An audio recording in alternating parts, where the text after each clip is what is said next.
Question number 5, why it is easier to push a car on flat tyres than inflated one, what happen to the frictional force between tyre and the road. Question में कहा जा रहा है कि आप एक car को एक रोड पर चला नहीं रहे हैं बल्कि उसको पुश कर रहे हैं।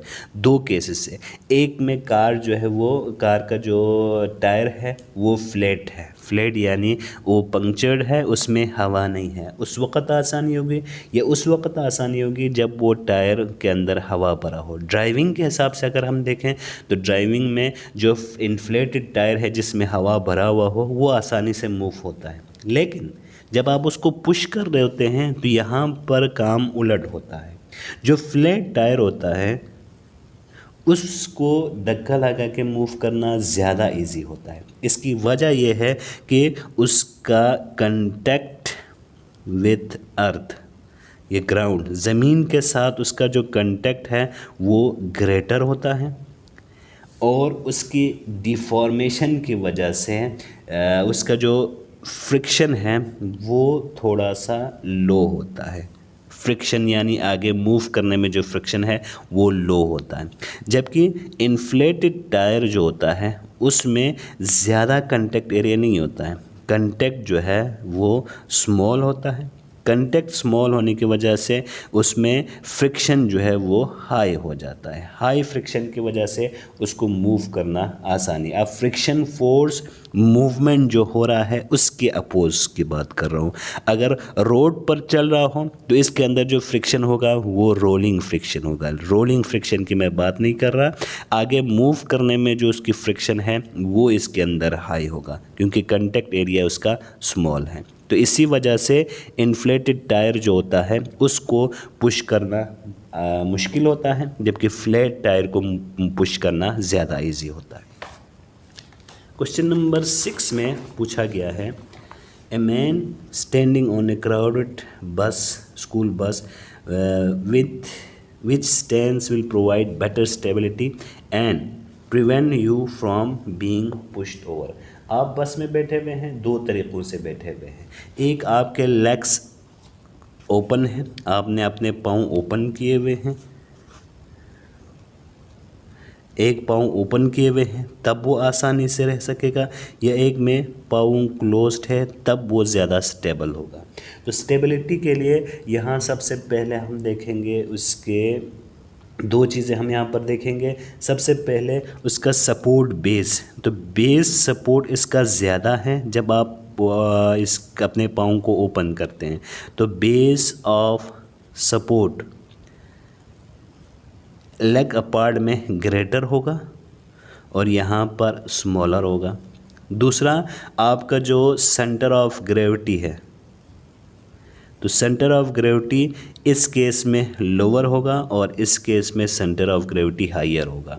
तो इसमें सपोर्ट ज़्यादा मिल रहा है और इसका सेंटर ऑफ ग्रेविटी लोअर है, तो इसमें ज़्यादा स्टेबिलिटी है, आप ज़्यादा स्टेबल हैं।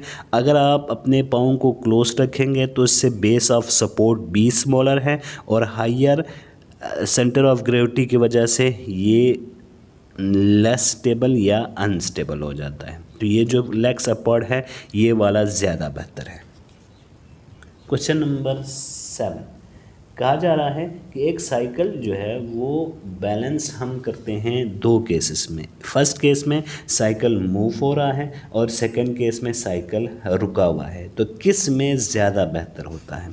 तो साइकिल जब आगे मूव हो रहा होता है तो उसके टायर के अंदर एक मोमेंटम होता है जिसको हम कहेंगे एंगुलर मोमेंटम। तो एंगुलर मोमेंटम में क्या होता है, बॉडी अपने मोमेंटम को बरकरार रखने की कोशिश करता है। मोमेंटम की वजह से वो आगे फॉरवर्ड मूव हो रहा है तो वो फॉरवर्ड मोशन को जारी रखने की कोशिश करेगा, लेफ़्ट राइट की तरफ वो नहीं गिरेगा। तो इसलिए इसको बैलेंस करना ज़्यादा इजी है।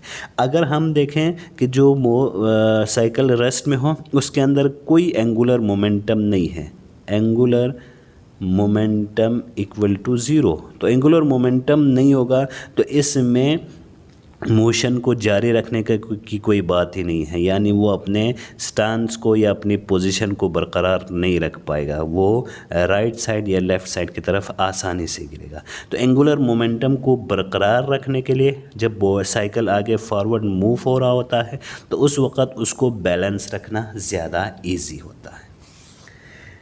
8 क्वेश्चन है, a pencil standing why is a pencil standing on its tip is unstable, what factors affect the stability on the object balance on the point. अच्छा, 6 क्वेश्चन की मैं जो बात हो रही है वो वही हम यहाँ पर इस्तेमाल करने जा रहे हैं। तो एक पेंसिल को आपने उसके टिप पर बैलेंस करना है, तो ये कौन सा ये इक्विलिब्रियम है, स्टेबल इक्विलिब्रियम है या अनस्टेबल है, ये पूछा गया है। तो टिप पर जब हम उसको बैलेंस करते हैं तो ये यकीनन अनस्टेबल ही होगा। इसके 2 रीज़न्स जो हमने ऊपर कहे थे, एक तो इसका बेस ऑफ सपोर्ट, जो बेस है वो बहुत ज़्यादा स्मॉल है, बेस ऑफ सपोर्ट स्मॉल है, और दूसरा इसका सेंटर ऑफ ग्रेविटी वो हाइयर है। तो हाइयर सेंटर ऑफ ग्रेविटी और स्मॉल बेस ऑफ सपोर्ट उसको स्टेबल नहीं बल्कि अनस्टेबल बना देता है। तो इसी वजह से पेंसिल को जब हम टिप पर बैलेंस करने की कोशिश करते हैं वो अनस्टेबल इक्विलिब्रियम में होता है, इन 2 रीज़न्स की वजह से।